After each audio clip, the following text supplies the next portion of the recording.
अस्सलाम वालेकुम, क्या हाल है आप सबका। उम्मीद है कि आप सब खैरियत से होंगे। कहानी या नावल सुनने से पहले चैनल को लाइक और सब्सक्राइब करना मत भूलिएगा और बेल आइकन को ज़रूर दबाइएगा ताकि आने वाली मज़ीद इंटरेस्टिंग कहानियाँ सबसे पहले आप तक पहुँच सकें। शुक्रिया। पीर कामिल उमैरा अहमद, केस नंबर 11। मैं वसीम की बहन बोल रही हूँ। इसकी खामोशी पर इमामा ने अपना तारुफ कराया। मैं पहचान चुका हूँ। सलार ने अपना हाथ बढ़ाकर बेड साइड लैंप को ऑन कर दिया। इसकी नींद गायब हो चुकी थी। टेबल पर पड़ी हुई अपनी रेस्ट वॉच उठाकर वक्त देखा। घड़ी 3:10 बजा रही थी। इसने कदरे बेयकीनी से हॉर्न करते हुए घड़ी को दोबारा टेबल पर रख दिया। दूसरी तरफ अब खामोशी थी। हेलो, सलार ने इसे मुखातिब किया। सलार, मुझे तुम्हारी मदद की ज़रूरत है। सलार के माथे पर कुछ बल आए। मैंने एक बार तुम्हारी ज़िंदगी बचाई थी, अब मैं चाहती हूँ तुम मेरी ज़िंदगी बचाओ। वो कुछ ना समझने वाले अंदाज में इसकी बात सुनता रहा। मैं लाहौर में किसी से रब्ता करना चाहती हूँ मगर कर नहीं पा रही। क्यों? वहाँ से कोई फ़ोन नहीं उठा रहा। तुम रात के इस वक्त। इमामा ने इसकी बात काट दी। प्लीज़ इस वक्त सिर्फ मेरी बात सुनो। मैं दिन के वक्त फ़ोन नहीं कर सकती और शायद कल रात को भी ना कर सकूं। मेरे घर वाले मुझे फ़ोन नहीं करने देंगे। मैं चाहती हूँ कि तुम एक एड्रेस और फ़ोन नंबर नोट कर लो और इस पर इस आदमी से कांटेक्ट करो। इसका नाम जलाल अंसर है। तुम इससे सिर्फ ये पूछ कर बता दो कि मेरे पेरेंट्स ने यहाँ मेरी शादी तय कर दी है और वो मुझे अब शादी के बगैर लाहौर आने नहीं देंगे। सलार को अचानक इसके सारे मामले से दिलचस्पी पैदा होने लगी। कंबल को अपने घुटनों से ऊपर तक खींचते हुए वो इमामा की बात सुनता रहा। वो एक एड्रेस और फ़ोन नंबर दोहरा रही थी। सलार ने इस नंबर और एड्रेस को नोट कर लिया। इसकी ज़रूरत ही नहीं थी, इसने पूछा। और अगर मेरे फ़ोन करने पर भी किसी ने फ़ोन नहीं उठाया तो? जब वो खामोश हो गई तो इसने पूछा। दूसरी तरफ लंबी खामोशी रही। फिर इमामा ने कहा, तुम लाहौर जाकर इस आदमी से मिल सकती हो प्लीज़, ये मेरे लिए बहुत ज़रूरी है। इस बार इमामा की आवाज़ मुल्तजियाना थी। और अगर इसने पूछा कि मैं कौन हूँ तो? तुम जो चाहे इसे बता देना, मुझे इससे दिलचस्पी नहीं है। मैं सिर्फ इस मुसीबत से छुटकारा चाहती हूँ। क्या ये बेहतर नहीं है कि तुम इस आदमी से खुद बात करो? सलार ने कुछ सोचते हुए कहा, मैं तुम्हें बता चुकी हूँ कि शायद मुझे दोबारा फ़ोन का मौका ना मिले और फ़िलहाल दो आदमी फ़ोन रिसीव नहीं कर रहा। सलार ने इसके बाद के जवाब में कुछ नहीं कहा और इसने मायूसी के आलम में मज़ीद कुछ कहे बगैर फ़ोन रख दिया। सलार मोबाइल बंद करने के बाद कुछ देर इस हाथ में लेकर बैठा रहा। जलाल अंसर, इमामा हाशिम, राबिया, पेरेंट्स से बात, ज़बरदस्ती की शादी। इसने वहाँ बैठे बैठे इस जगह पज़ल के टुकड़ों को जोड़ना शुरू कर दिया। इसने इमामा से जलाल के बारे में पूछा नहीं था कि इससे इमामा का क्या ताल्लुक़ है, किस तरह हो सकता है। वो अपनी दाहिनी टांग हिलाते हुए इन दोनों के बारे में सोचता रहा। इसे ये सूरत हाल खासी दिलचस्पी महसूस हो रही थी कि इमामा जैसी लड़की इस तरह के किसी अफेयर में इन्वॉल्व हो सकती है। वो अपने लिए इसकी नापसंदगी से भी वाकिफ़ था और इसे ये बात भी हैरान कर रही थी कि इसके बावजूद वो इससे मदद मांग रही थी। ये क्या कर रही है खातून? मुझे इस्तेमाल करने की कोशिश या फांसने की कोशिश? इसने दिलचस्पी से सोचा। कंबल अपने सीने तक खींचते हुए आंखें बंद कर ली मगर नींद इसकी आंखों से मुकम्मल तौर पर दूर थी। वो पिछले कई सालों से वसीम और इसके घर वालों को जानता था। वो इमामा को भी पर सरसरी तौर पर देख चुका था मगर इन मुलाकातों में इसने इमामा पर कभी गौर नहीं किया था। वो इसके बारे में ज़्यादा कुछ नहीं जानता था। इसके अपने घर वालों के बरअक्स वसीम का घराना खासा रवायत परस्त था और वो कभी भी इस तरह खुलेआम इनके घर नहीं जा सकता था जिस तरह वो अपने दूसरे दोस्तों के घर में जाता था। मगर इसने इस बात पर भी ज़्यादा गौर नहीं किया। इसका ख्याल था कि हर ख़ानदान का अपना माहौल और अपनी रवायत होती है। इस तरह वसीम के ख़ानदान की भी अपनी रवायत थी। इसे इमामा के मूड और टेम्परामेंट का थोड़ा अंदाज़ा था मगर इस तरह अचानक इमामा की कॉल वसूल करके वो इस हैरत के झटके से संभल नहीं पा रहा था जो इसे लगा था। जब वो काफ़ी देर तक सोने में कामयाब नहीं हुआ तो वो कुछ झुंझला गया। To hell with Imama and all rest. बाहर में जाए इमामा और ये सारा किस्सा। वो बड़बड़ाया और करवट लेकर इसने तकिया अपने चेहरे के ऊपर रख दिया। इमामा अपने कमरे में आकर भी इसी तरह बैठी रही। इसे अपने पेट में गरहें पड़ती हुई महसूस हो रही थी। सिर्फ चंद घंटों में सब कुछ बदल गया था। वो पूरी रात सो नहीं सकी। सुबह वो नाश्ते के लिए बाहर आई। इसकी भूख यकदम जैसे गायब हो गई थी। 10 साढ़े 10 बजे के करीब इसने पोर्च में कुछ गाड़ियों के स्टार्ट होने और जाने की आवाज़ें सुनी। वो जानती थी इस वक्त हाशिम बिन और इसके बड़े भाई ऑफिस चले जाते हैं। इसे इनके ऑफिस जाने का इंतज़ार था। इनके जाने के आधे घंटे बाद वो अपने कमरे से बाहर आई। लाउंज में इसके अम्मी और भाभी बैठी हुई थी। वो खामोशी से फ़ोन के पास चली गई। इसने फ़ोन का रिसीवर उठाने के लिए हाथ बढ़ाया ही था कि इसकी अम्मी की आवाज़ सुनाई दी। तुम्हारे बाबा कह कर गए हैं कि तुम कहीं फ़ोन नहीं करोगी। इसने गर्दन मोड़कर अपनी अम्मी को देखा। अजरत को फ़ोन कर रही हूँ, किस लिए? मैं इससे बात करना चाहती हूँ। वही फजूल बातें जो तुम रात को कर रही थी, सलमा ने तेज़ लहजे से कहा। मैं आपके सामने बात कर रही हूँ, आप मुझे बात करने दें। अगर मैं कोई गलत बात की तो आप फ़ोन बंद कर सकती हैं, इसने पुरसकून अंदाज में कहा। और शायद ये इसका अंदाज ही था जिसने सलमा को कुछ मुतमईन कर दिया। इमामा ने नंबर डायल किया मगर वो अजरत को फ़ोन नहीं कर रही थी। चंद बार बेल बजने के बाद दूसरी तरफ फ़ोन उठा लिया गया। फ़ोन उठाने वाला जलाल ही था। खुशी की एक लहर इमामा के अंदर से गुजर गई थी। हेलो, मैं इमामा बोल रही हूँ, इसने जलाल का नाम लिए बगैर इत्मीनान से कहा। तुम बताए बगैर इस्लामाबाद क्यों चली गई? मैं कल तुमसे मिलने हॉस्टल गया था, जलाल ने कहा। मैं इस्लामाबाद आई हूँ अजरत, इमामा ने कहा। अजरत, दूसरी तरफ से जलाल की आवाज़ आई। तुम किससे कह रही हो? मुझे बाबा ने रात ही बताया कि मेरी शादी की तारीख तय हो गई है, इमामा। जलाल को जैसे एक करंट लगा। शादी की तारीख? इमामा इसकी बात सुने बगैर इस पुरसकून अंदाज में बोलती रही। मैं जानना चाहती हूँ कि तुमने अपने पेरेंट्स से बात की है? मामा, मैं अभी बात नहीं कर सकता। तो फिर तुम बात करो।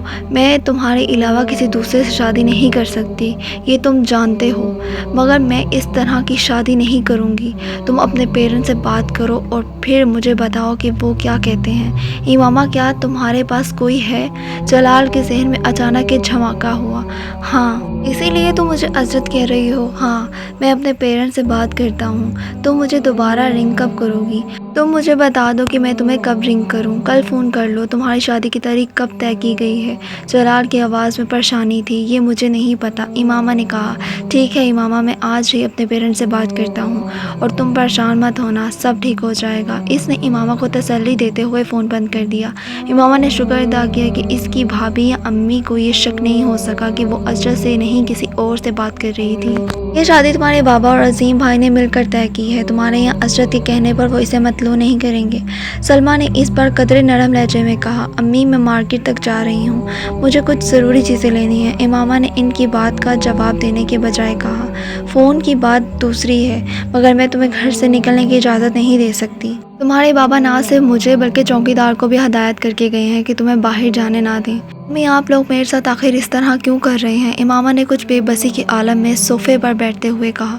मैंने आपको अपनी शादी से तो मना नहीं किया। ये हाउस ड्रॉप तक इंतज़ार कर लें, इसके बाद मेरी शादी कर दें। मेरी समझ में ये बात नहीं आती कि तुम इस शादी से इनकार क्यों कर रही हो। तुम्हारी शादी जल्द हो रही है, मगर तुम्हारी मर्ज़ी के खिलाफ तो नहीं हो रही। इस बार इसकी भाभी ने इसे समझाने की कोशिश की। खामखा कल रात से पूरा घर टेंशन का शिकार है और मैं तो तुम्हें देखकर हैरान हूँ। तुम तो कभी भी इस तरह की जिद नहीं करती थी, फिर अब क्या हो गया है तुम्हें? जब से तुम लाहौर गई हो बहुत अजीब सी हो गई हो और हमारे जाने से वैसे भी कुछ नहीं होगा। मैंने तुम्हें बताया है, तुम्हारे बाबा ने तय किया है ये सब कुछ। आप इन्हें समझा तो सकती थी। इमामा ने सलमा की बात पर एहतजाज किया। किस बात पर? समझाती तो तब अगर मुझे कोई बात काबिल एतराज़ लगती, और मुझे कोई बात काबिल एतराज़ नहीं लगी, सलमा ने बड़े आराम से कहा। इमामा गुस्से के आले में वहाँ से उठकर अपने कमरे में आ गई। प्रोफेसर रॉबिन्स अपना लेक्चर शुरू कर चुके थे। सलार ने अपने सामने पड़े पेपर पर तारीख और टॉपिक लिखा। वो इकनॉमिक के रिसेशन के हवाले से बात कर रहे थे। सलार हमेशा की तरह इन पर नज़रें जमाए हुए था, मगर इसका ज़हन गैर हाजिर था और ये इसके साथ ज़िंदगी में पहली बार हुआ था। वो इन्हें देखते हुए कहीं और पहुंच गया था। कहाँ, वो ये भी नहीं बता सकता था। एक इमेज से दूसरे इमेज, दूसरे से तीसरे, एक सीन से दूसरे, दूसरे से तीसरे, एक आवाज़ से दूसरी, दूसरी से तीसरी।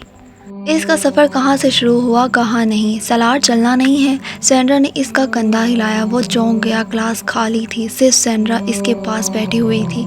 इसने बेयकीनी से खाली क्लास और फिर वॉल क्लॉक को देखा, फिर इसे अपनी रिस्ट वॉच को। प्रोफेसर रॉबिन्स कहाँ गए? बेइख्तियार इसके मुंह से निकला। क्लास ख़त्म हो गई, वो चले गए। सेंड्रा ने कुछ हैरान होते हुए इसे देखा। क्लास ख़त्म हो गई? इसे जिसे यकीन नहीं आया। हाँ, सलार बेइख्तियार अपनी आंखों को मसला और फिर अपनी सेट की पुश से टेक लगा ली। वाहिद चीज़ जो इसे प्रोफेसर रॉबिन्स के लेक्चर के बारे में याद थी वो सिर्फ टॉपिक था। इसके बाद वो नहीं जानता था कि उन्होंने क्या कहा था। तुम कुछ अपसेट हो? सैंड्रा ने पूछा। नहीं, कुछ नहीं, मैं कुछ देर के लिए यहाँ अकेला बैठना चाहता हूँ। ओके, सैंड्रा ने इसे देखते हुए कहा और अपनी चीज़ें उठाकर बाहर चली गई। वो अपने सीने पर बाजू बांधे सामने नज़र आने वाले राइटिंग बोर्ड को देखने लगा। आज भी तीसरी क्लास थी जिसमें इसके साथ ये हुआ था। इसका ख्याल था यूनिवर्सिटी दोबारा ज्वाइन करने के बाद सब कुछ मामूल पर आ जाएगा। वो डिप्रेशन के इस फेज से बाहर आ जाएगा जिसका वो तब तक शिकार था, मगर ऐसा नहीं हुआ। वो यूनिवर्सिटी में भी मुकम्मल तौर पर इस ज़हनी इंतशार का शिकार रहा था इसमें वो इतने दिनों से था। पहली बार इसका दिल पढ़ाई से भी अचाट हो रहा था। वहाँ हर चीज़ से मौजू लग रही थी। वो ज़िंदगी में पहली बार सही मायनों में डिप्रेशन का शिकार हुआ था। Studies, universities, friends club, parties, restaurant, सैर व तफरीह, हर चीज़ इसके लिए बेमायनी होकर रह गई थी। इसने दोस्तों से मिलना एकदम छोड़ दिया। फ़ोन पर अक्सर इसका पैगाम हुआ करता था कि घर पर नहीं है। वो फ्रेंड्स के इसरार पर इनके साथ कहीं जाने का प्रोग्राम बना लेता था और फिर एकदम जाने से इनकार कर देता था। चला भी जाता तो किसी वक्त भी बग़ैर बताए उठकर वापस आ जाता। वो यूनिवर्सिटी में भी यही कर रहा था। एक दिन जाता, 2 दिन गायब। एक पीरियड लेता, दूसरा पीरियड छोड़ देता। अगले अपार्टमेंट में कभी कभार वो सारा दिन बेड पर लेटे हुए गुजार देता। बाज़ दफ़ा वो फिल्म देखना शुरू करता और 1.5-2 घंटे के बाद भी इसकी समझ में नहीं आता कि वो क्या देख रहा था। टीवी चैनल्स घुमाते हुए इस कैफियत का शिकार रहता। इसकी भूख ख़त्म हो गई थी। वो कोई चीज़ खाना शुरू करता और फिर यकदम इसका दिल डूब जाता। इसी तरह इसे छोड़ देता। बाज़ दफ़ा वो पूरा दिन कुछ भी नहीं खाता था, सिर्फ एक के बाद दीगरे कॉफ़ी कप अपने अंदर उंडेल लेता। वो चेन स्मोकर नहीं था मगर इन दिनों बन गया था। वो अपनी चीज़ें बहुत करीने से रखने का आदी था, मगर इन दिनों इसका अपार्टमेंट गंदगी की मिसाल था और इसे इन बिखरी हुई चीज़ों को देखकर कोई उलझन नहीं होती थी। इसने अपने बहन भाइयों और वालिदैन से भी गुफ्तगू बहुत मुख्तसर कर दी थी। वो फ़ोन पर बोलते रहते, वो दूसरी तरफ कुछ भी कहे बगैर खामोशी से सुनता रहता या हूँ हाँ में जवाब देता रहता। इसके पास इन्हें बताने के लिए, इनके साथ शेयर करने के लिए यकदम सब कुछ ख़त्म हो गया था और इसे इनसे एक बात की भी वजह मालूम नहीं थी और इसे ये बात भी मालूम थी कि इसकी इन तमाम कैफियत और हालात का ताल्लुक़ इमामा हाशिम से है। पहले वो इसे नापसंद करता था, अब इसे इमामा से नफ़रत होने लगी थी। पछतावे का जो हल्का सा एहसास कुछ अरसे इसके साथ रहा था वो गायब हो गया था। इसके साथ जो हुआ ठीक हुआ, मैंने इसके साथ जो किया ठीक किया, इसके साथ इससे ज़्यादा बुरा होना चाहिए था। वो खुद ब खुद ही अपने आप से कहता रहता। इसे इमाम हाशिम की ज़ुबान से निकले हुए हर लफ्ज़, हर हर्फ, हर जुमले से नफ़रत थी। इसे इसकी बात याद आती और इसकी नींद गायब हो जाती। एक अजीब सी वहशत से घेर लेती। इसने इस रात जिन बातों का मजाक उड़ाया था वो अब हर वक्त इसके कानों में गूंजने लगी थी। क्या मैं पागल हो रहा हूँ? क्या मैं अपने होशो हवास आहिस्ता आहिस्ता खोता जा रहा हूँ? क्या मैं शिज़ोफ्रेनिया का शिकार हो रहा हूँ? बाज़ दफ़ा इसे बैठे बैठे खौफ महसूस होने लगता। हर चीज़ की बेमानवियत बढ़ती जा रही थी, हर चीज़ की बेमकसदियत और अयां हो रही थी। वो कहाँ था, क्या था, क्यों था, कहाँ खड़ा था, क्यों खड़ा था? इसे हर वक्त ये सवाल तंग करने लगा। क्या होगा अगर मैं याले से एमए की डिग्री ले लूँगा? बहुत अच्छी जॉब मिल जाएगी, कोई फैक्ट्री शुरू कर लूँगा फिर मैं। क्या ये वो काम था जिसके लिए मुझे ज़मीन पर उतारा गया? 150 IQ लेवल के साथ कि मैं चंद और डिग्रियाँ लूँ, शानदार बिजनेस करूँ, शादी करूँ, बच्चे पैदा करूँ, ऐश करूँ और फिर मर जाऊँ। बस इसने ज़िंदगी में 4 दफ़ा सिर्फ अपने तजस्सुस के मौत के तजर्बे से गुजारने वाली कोशिश की थी, मगर अब शायद डिप्रेशन के आलम में भी वो खुदकुशी की कोशिश नहीं कर रहा था। तो 20 घंटे मौत के बारे में सोचने के बावजूद भी इसे छूना नहीं चाहता था। लेकिन अगर इससे कोई ये पूछ लेता कि क्या वो ज़िंदा रहना चाहता है तो वो हाँ में जवाब देने में भी कामिल था। वो ज़िंदा नहीं रहना चाहता था क्योंकि वो ज़िंदगी के मफ़हूम को नहीं जानता था। वो मरना नहीं चाहता था क्योंकि वो मौत के मफ़हूम से भी वाकिफ़ नहीं था। किसी खला में मुअल्लक़ था, किसी दरमियानी वाली जगह में, किसी बीच वाली कैफियत में, ज़िंदा रहते हुए मुर्दा, मुर्दा होते हुए ज़िंदा। वो सरशुमारी की इंतहा पर पहुंच रहा था। लम्हा ब लम्हा 150 IQ लेवल रखने वाला वो शख्स जो अपने सामने कहीं और सुनी जाने वाली कोई भी चीज़ नहीं बुला सकता। सिगरेट का धुआं उड़ाते, बियर के घूंट लेते, नाइट क्लब में रक्स करते, महंगे रेस्टोरेंट में डिनर करते, अपनी गर्लफ्रेंड के साथ वक्त गुजारते। वो सिर्फ एक बात सोचता रहता, क्या ज़िंदगी का मकसद यही है? ऐश और आसाइश, शानदार लिबास, बेहतरीन खुराक, आला तरीन सहूलतें, 60-70 साल की ज़िंदगी और फिर इसके बाद इस फिर का कोई जवाब नहीं होता था, मगर इस फिर की वजह से इसकी ज़िंदगी के मामूलात बिगड़ गए थे। तर तब बेख्वाबी का शिकार हो रहा था और ये इन्हीं दिनों था कि इसने अचानक मज़हब में दिलचस्पी लेना शुरू की। डिप्रेशन से निजात के लिए वो बहुत से लोगों को यही काम करते देखता रहता था। इसने भी यही काम शुरू कर दिया। इसने इस्लाम के बारे में कुछ किताबें पढ़ने की कोशिश की। तमाम किताबें इसके सर के ऊपर से गुजर गईं। कोई लफ्ज़, कोई बात इसे अपनी तरफ नहीं खींच रही थी। वो खुद पर जबर करके चंद सफ़हात पढ़ता और इन किताबों को रख देता।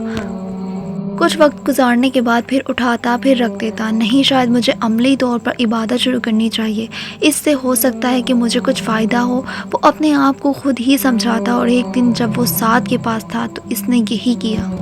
मैं भी चलता हूँ तुम्हारे साथ, इसने साद को बाहर निकलते देखकर कहा। मैं तो इशा की नमाज़ पढ़ने जा रहा हूँ। साद ने इसे याद दहानी करवाई। मैं जानता हूँ, इसने अपने जागीर्स के दम से कहते हुए कहा। मेरे साथ मस्जिद चलोगे? वो हैरान हुआ। हाँ, वो खड़ा हो गया। नमाज पढ़ने के लिए? हाँ, सलार ने कहा। इस तरह देखने की क्या ज़रूरत है? मैं काफिर तो नहीं हूँ, मगर चलो खैर पढ़ लेना आज। साद ने कुछ कहते कहते बात बदल दी। मैं तो तुम्हें पहले ही कितनी बार साथ चलने के लिए कह चुका हूँ। सलार ने जवाब में कुछ नहीं कहा। वो खामोशी से चलते हुए इसके साथ बाहर आ गया। अब अगर आज मस्जिद जा ही रहे हो तो फिर जाते रहना, ये ना हो कि बस आज पहला और आखिरी विजिट ही हो। साद ने इमारत से बाहर निकलते हुए इससे कहा। बाहर इस वक्त बर्फबारी हो रही थी। मस्जिद रिहाइश की इमारत से कुछ फासले पर थी। वो एक मिस्री खानदान का घर तो था जिसका निचला हिस्सा मस्जिद के तौर पर इन लोगों ने इस्तेमाल के लिए दिया हुआ था, जबकि ऊपर वाले हिस्से में वो लोग खुद रहते थे। बाज़ दफ़ा वहाँ नमाजियों की तादाद 10-15 के दरमियान ही रहती थी। साद मस्जिद तक पहुँचने तक सलार को इनकी तफसीलात से आगाह करता रहा। सलार खामोशी और कुछ लाताल्लुकी के आलम में सड़क पर एहतियात से फिसलती गाड़ियों और हर तरफ मौजूद बर्फ के ढेर पर नजरें दोहराता इसके साथ चलता रहा। 5-7 मिनट चलते रहने के बाद एक मोड़ मुड़कर साद एक घर का दरवाज़ा खोलकर अंदर दाखिल हो गया। दरवाज़ा बंद था मगर लॉक नहीं था और साद ने दरवाजे पर दस्तक दी थी, ना ही किसी से इजाज़त मांगी थी। बड़े मानूस से अंदाज में इसने दरवाजे का पैंडल घुमाया और फिर अंदर दाखिल हो गया। सलार ने इसकी पैरवी की। तुम वज़ू कर लो। साद ने अचानक इसे मुखातिब किया और फिर इसे साथ लेकर एक दरवाज़ा खोलकर एक बाथरूम में दाखिल हो गया। साद की ज़ेरे निगरानी जब तक वो वज़ू के आखिरी हिस्से तक पहुंचता, ठंडा पानी गर्म में तब्दील हो चुका था। अपने बालों का मसीहा करते करते वो एक बार फिर झांका। साद समझा इसे सही तरीका नहीं पता। इसने एक बार फिर इसे हदायत दी। वो खाली अलजनी के आले में अपने हाथों को एक बार फिर हरकत देने लगा। गिरी तक हाथ फेरते हुए इसका हाथ गर्दन में मौजूद जंजीर से टकराया था। की नज़र बेख्तियार सामने आईने पर गई। वो एक बार फिर कहीं और पहुंच चुका था। साद ने इससे कुछ कहा था, इस बार इसने नहीं सुना। कमरे में मौजूद 10 अफराद 2 सिफ़ों में खड़े हो रहे थे। वो साद के साथ पिछली सिफ में खड़ा हो गया। इमाम साहब ने इमामत शुरू कर दी। सबके साथ इसने भी नियत की। नमाज से वाकई सुकून मिलता है। इसने कोई 2 हफ्ते पहले एक लड़के को नाम्स के मसले पर साद के साथ बहस में उलझा पाया था। मुझे तो मिलता है, साद ने कहा। मैं तुम्हारी बात नहीं कर रहा, मैं सबकी बात कर रहा हूँ। सबको मिलता है, इस लड़के ने कहा था। ये मुनासिर है कि सब कितना इन्वॉल्व होकर नमाज पढ़ते हैं। सलार बड़े उकताए हुए अंदाज में इनके बहस में किसी मुदाखलत या तबसरे के बगैर सुनता रहा था। इस वक्त वो लाशौरी तौर पर नमाज में इन्हीं मार्क पैदा करने की कोशिश कर रहा था। सुकून, मैं वाकई देखना चाहता हूँ कि नमाज से कितना सुकून मिलता है। इससे रुकू जाते हुए अपने दिल में सोचा, फिर इससे पहला सजदा किया। इसकी इस्तराब और बेचैनी में यक बा यक इजाफा हो गया। जिन अल्फाज को इमाम साहब की ज़ुबान से सुन रहा था वो बहुत नामानूस लग रहे थे। जो लोग इसके इर्द गिर्द खड़े थे वो इसे नाआशना लग रहे थे। जिस माहौल में वो मौजूद था वो इसे गैर फितरी लग रहा था और जो कुछ वो कर रहा था वो इसे मुनाफ़कत महसूस हो रही थी।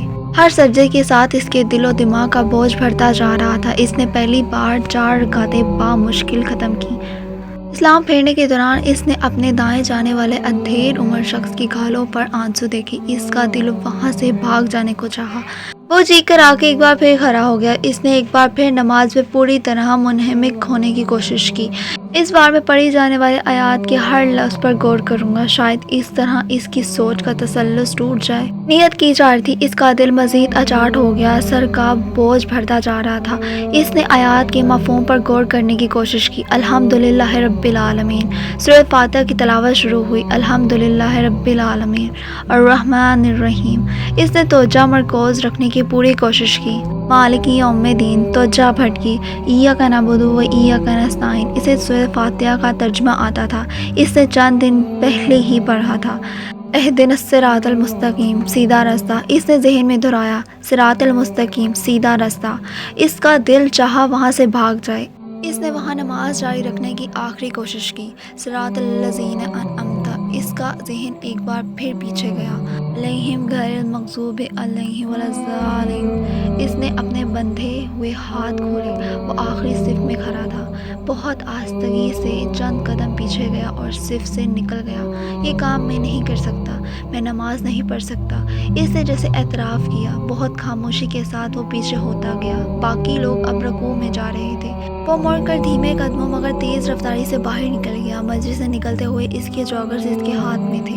غائب دماغی کے عالم میں وہ باہر سیڑھیوں پر کھڑے ہو کر چند لمحے ادھر ادھر دیکھتا رہا۔ اس کے بعد وہ سیڑھیاں اتر گیا۔ پاؤں میں جرابیں اور ہاتھ میں جاگرز پکڑے وہ خالق الذہنی کے عالم عمارت کی عقبہ دیوار کی طرف آ گیا۔ وہاں بھی ایک دروازہ اور کچھ سیڑھیاں نظر آ رہی تھیں، مگر وہ سیڑھیاں برف سے اٹی ہوئی تھیں۔ دروازے پر موجود لائٹ بھی روشن نہیں تھی۔ اس نے جھانک کر سب سے اوپر والی سیڑھی کو اپنے جاگرز کے ساتھ صاف کیا اور برف صاف کرنے کے بعد وہاں بیٹھ گیا۔ کچھ دیر پہلے ہونے والی برف باری اب ختم ہو چکی تھی۔ اس نے سیڑھی پر بیٹھ کر اپنے جاگرز پہن لیے۔ تسمے کسنے کے بعد وہ ایک بار پھر سیدھا ہو کر دروازے سے ٹیک لگا کر بیٹھ گیا۔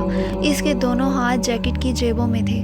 جیکٹ سے ساتھ لگے ہوئے ہوڈ کو وہ پہلے ہی سر پر چڑھا چکا تھا۔ سامنے سڑک پر آ کر زکاکاریوں کی آمد و رفت جاری تھی۔ وہ سیڑھیوں پر اپنی ٹانگیں پھیلائے اپنی پشت دروازے سے لگائے ان عکا زکا گاڑیوں اور فٹ پاتھ پر چلنے والے لوگوں کو دیکھنے لگا۔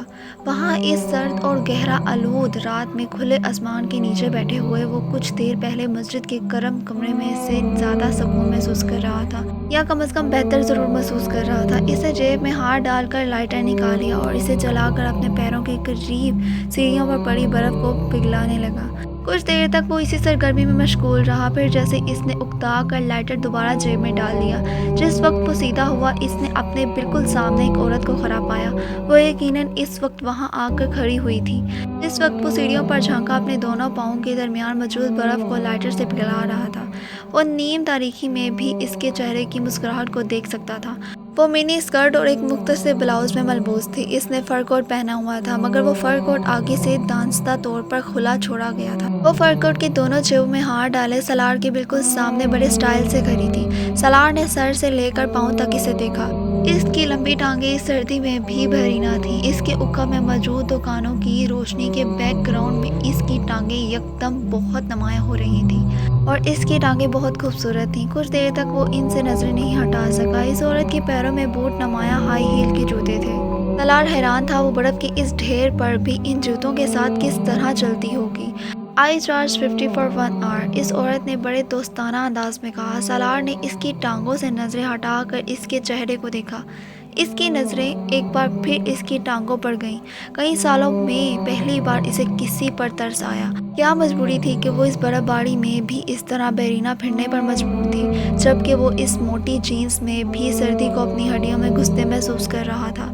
$40۔ اسے خاموش دیکھ کر اس عورت کو اندیشہ ہوا کہ شاید وہ قیمت اس کے لیے قابل قبول نہیں تھی، اس لیے اس نے فوراً اس میں کمی کر دی۔ سالار جانتا تھا $40 بھی زیادہ تھے۔ وہ سڑک پر $35 میں بھی ایک گھنٹے کے لیے کسی لڑکی کو حاصل کر سکتا تھا۔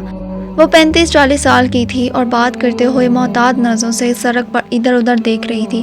سالار جانتا تھا یہ احتیاط کسی پولیس یا پولیس والے کے لیے تھی۔ He30 No more bargaining, take it or leave it۔